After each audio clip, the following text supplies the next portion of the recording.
প্রতিবাদ। নমস্কার, আজ অখিল ভারতীয় বিদ্যার্থী পরিষদ নেতাজি মহাবিদ্যালয় ইউনিটের এবিপি পক্ষ থেকে আমাদের আজ এই মৌন আন্দোলন।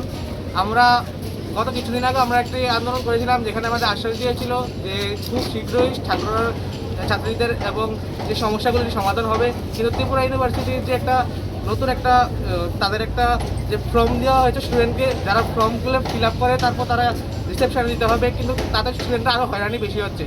তো এই বিরুদ্ধে আমাদের আজকের এই মৌন আন্দোলন। আমরা এখানে বসে থাকবো এবং আমাদের যতক্ষণ দাবি পূরণ না হবে আমরা এখানে থাকবো।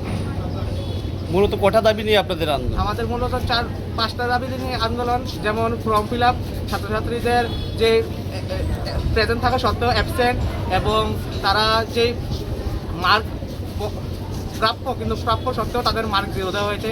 এরকম টোটাল 5টি দাবি নিয়ে আমাদের আজকের এই আন্দোলন। আপনারা কী চাইছেন মূলত? আমরা মূলত চাচ্ছি যে ত্রিপুরা ইউনিভার্সিটির যে পিসি স্যার, ওনার যে গাফিলতি, যে কারণে আজকে ছাত্রছাত্রীরা যে হয়রানির শিকার হচ্ছে, তার বিরুদ্ধে আমাদের আজকের এই আন্দোলন।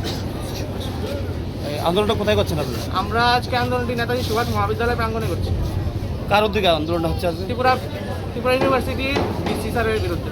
কে করছে এই আন্দোলন? এবিপি।